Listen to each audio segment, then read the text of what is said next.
Hello everybody, welcome back to my channel. Today I am bringing you my February TBR. I apologize if you can hear cicadas outside. It is the middle of summer. So I decided, what's happening in February? Valentine's Day. In honor of that, my entire TBR for the month is pink. Every book I'm about to show you has pink on the cover. There is technically one other book on my TBR for this month that is not pink, but I'm reading that for a video, so I don't want to tell you what it is now. You'll just have to wait and see. But yes, I have 10 books to show you here that are all significantly pink, or have pink as one of the defining colors of the cover design. I was surprised that I actually had enough pink books to do this. It's a very satisfying stack to look at, but I'll probably get very sick of the color pink by the end of the month. February is the shortest month of the year. It's also the last month before university starts for me. I don't know what'll happen to my reading after uni starts back, but I do have 2 weeks of leave from work towards the end of February, so maybe I'll get some reading done. I don't know. But yes, let's get into the books. By the way, this is not the order I intend to read these books in. I don't know what order I will want to read them in. This is the order of how long they've been on my physical TBR. So the first book on my TBR for the month is The Grace Year by Kim, I want to say Leger, because I don't think it's legit. I don't know. I'm sure someone knows how to say this, and I would appreciate if they would tell me how to say this. I believe this is a young adult horror novel, potentially. So this book is set in a world where girls under a certain age are told that they have this significant power to lure men. Girls are told they have the power to lure grown men from their beds to drive women mad with jealousy. They believe their very skin emits a powerful aphrodisiac, the potent essence of youth of a girl on the edge of womanhood. So for their 16th year, they are like banished from the community. They're sent out to like the woods or something to try and survive without any help, because they're considered too dangerous to have in society, because apparently guys have no self-control. Which it sounds like this book is going to make a lot of commentary on like victim blaming and gender expectations and the kind of double standards, but also the expectations of both men and women in regard to, well, sex. This is young adult, so I don't know how like in-depth it'll go on certain elements or like graphically, but I do think this is going to make some kind of commentary on gender roles. It does sound like a very interesting premise, this whole like, it's like you say they're powerful but they have no power. I'm very intrigued to read this. I have had this on my TBR for quite a while now, and it's probably the pinkest book I've ever seen in my life. The underneath book is not pink, which is a bit disappointing. Next up I have The Hearts We Sold by Emily Lloyd-Jones. This is a young adult paranormal fantasy. We follow a girl named Dee who feels like she's really out of options. She's having a rough time at home. She's about to get kicked out of boarding school from lack of money. But this is a world where demons exist and you can make deals with them in exchange for a body part. But the demon that she makes a deal with is only interested in the heart. And this deal comes with strings attached. This demon apparently has made deals with many people in exchange for their hearts, and so Dee really only has them as her new group, and this includes a guy named James. As something like love grows between Dee and James, she begins to wonder, can she give him her heart when it's no longer hers to give? I think this cover is absolutely stunning, and I'm excited to read it. It's a standalone. You don't get a lot of young adult fantasy standalones, so I appreciate that. Next up, A Totally Awkward Love Story by Tom Allen and Lucy Iverson. Gotta have romance in this TBR. I mean, that's the whole point of the theme. Pink books, because it's the month of love or whatever. So this is the same book that has the whack finger cover that upsets me a little bit. So this follows two people the summer before they start college, Hannah and Sam, and they meet and it's like instantly, ooh, what?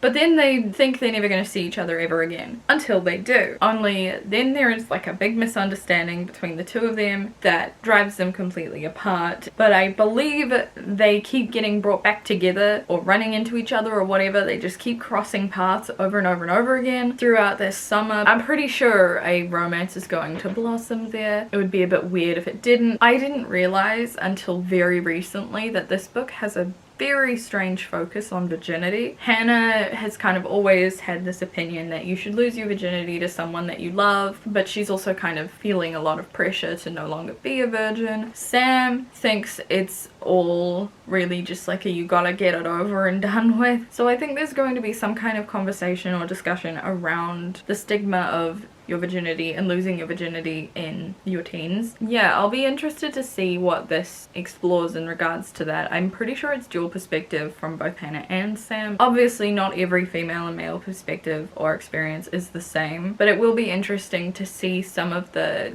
kind of stereotypes that get pushed upon people that differ because of their gender. Next up I have Bad Feminist by Roxane Gay. This is a collection of essays all about feminism. I've read a couple of feminist books in my time. I am very interested in reading this. I've wanted to read this for a while actually. I want to read this before I go back to university. I am aware that this is a little bit outdated. This came out in 2014 and it's 2022 now. Ew, it's 2022. So there are going to be some things that are talked about in here that aren't quite as relevant anymore, or where the information or situations have changed, but I think there's still a lot of value to be found from the discussions in here. This book, my understanding of it anyway, is that these essays are really trying to pinpoint a general understanding of feminism, but also communicating the idea that you don't have to be a perfect feminist and that really no one is, and that's okay. I'm really excited to read this. I've never read any Roxane Gay before, but I've wanted to for a very long time. Next up I have a couple of backlist books from authors that I've read before. I mentioned in my 2022 reading goals video that I wanted to read more backlisted titles from authors that I've read before. These two authors in specific are ones that I had in mind when I was talking about that goal. The first one is Emily Henry with The Love That Split the World. This, I believe, was her debut novel. I could be wrong, but I'm pretty sure it was her debut novel. I've already read A Million Junes, which is another young adult title, and loved it. 5 stars, one of my favorite books of all time. And Beach Read, which is an adult romance, and I also really loved it. This is another one of her young adult titles, and it's kind of got that same magical realism, kind of surrealist vibe going on. We follow a girl named Natalie. Natalie's last summer in her small Kentucky hometown is off to a magical start until she starts seeing the wrong things, such as like doors changing color for no reason, buildings not being what they used to be. The example in the blurb is that instead of where the garden store used to be, now there's a preschool one day. And then her whole town disappears for hours, fading away into rolling hills and grazing buffalo. Then there are the visits from the kind of mysterious apparition she calls grandmother, who tells her you have 3 months to save him. The next night, she meets a beautiful boy named Beau, and it's as if time just stops and nothing exists. Nothing except Natalie and Beau. I'm intrigued. I have a good feeling about this. And then the other author who I have a backlist title to read is Annamarie Mclemore. This is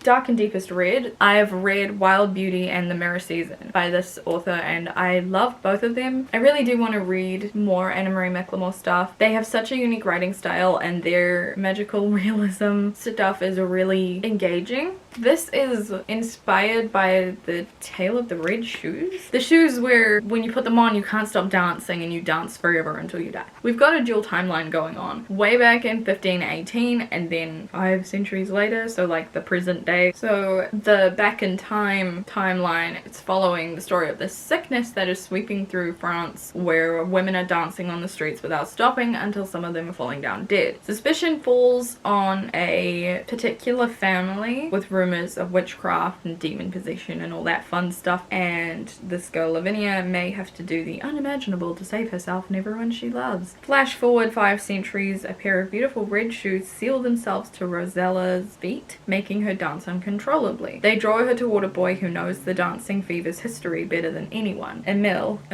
whose family was blamed for the fever 500 years ago. But there's more to what happened than even Emil knows, and discovering the truth may determine whether Rosella survives the red shoes. I'm intrigued and I want to read it.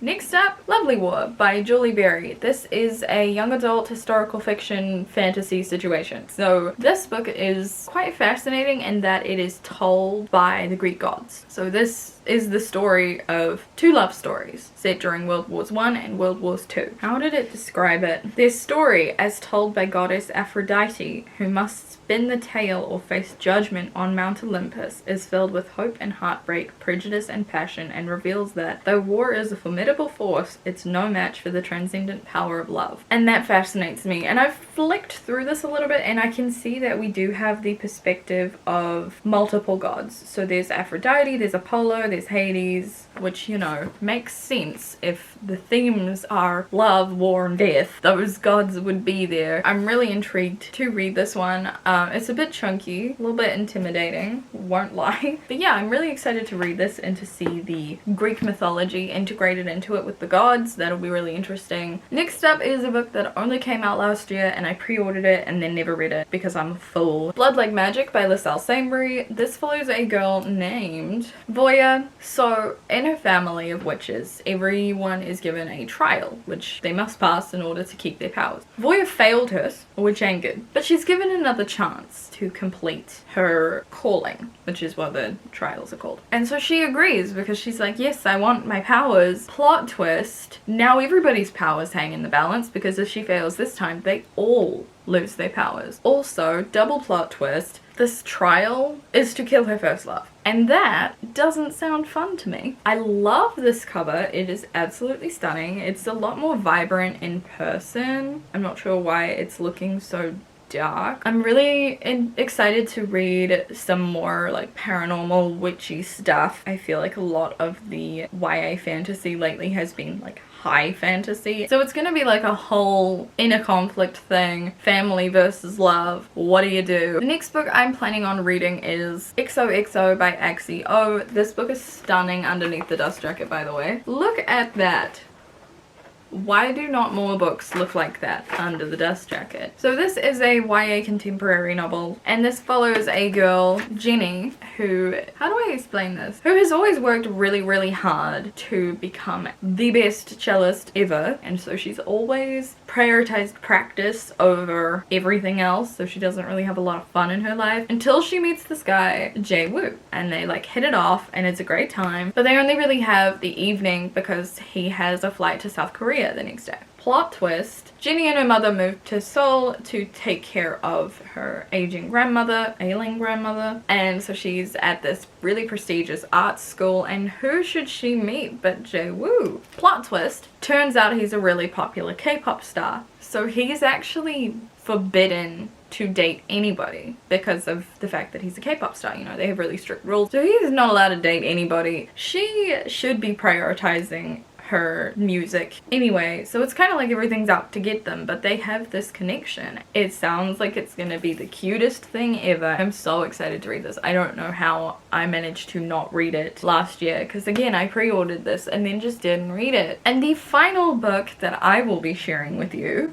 from my TBR is Operation Sisterhood by Oleg Masola Pokovic. I am so sorry. I am sure I just butchered that name really badly. I'm so sorry. This is a new release, just came out in January, and it's actually here already. I'm a little shook, I'm not gonna lie. And this is a middle grade story following Bo and her mother. It's just been Bo and her mom, their own space, their own life. Like, she really likes it, they're really close, you know, things are going good for them. Bo's mother gets a new boyfriend and they move in with that family, which means suddenly they're in like a house that's relatively small compared to how many people are in it, because there is, where's the list? Bill, the mum's boyfriend, his daughter Sunday, the twins Lil and Lee, and their parents, along with a dog, 2 cats, a bearded dragon, a turtle, and chickens. That's a lot of people to fit into one house, and animals. So she goes from having a relatively quiet family situation to an abundance of people and animals and things happening, and it's chaotic. So there's, you know, trying to adapt to that and get used to a new kind of family situation. But her and the young girls kind of bond over a love of music, and so I'm really excited to see how that goes and to read this book. It has such a stunning cover as well. I don't read an awful lot of middle grade, but I do want to read more. I only read like 2 last year or something sad like that, so I would like to explore middle grade a little bit more and see what kind of things I actually really like in middle grade. So that is my TBR for the month of February. I hope you guys enjoyed. If you've read any of these books, please let me know what you thought of them in the comments down below. I would love to know your opinions, and if there's any you think I should prioritize, leave a like if you enjoyed this video and subscribe if you want to see more from me. I am posting weekly, and you know what? We haven't messed that up yet. I hope to see you guys next time in a new video. Bye!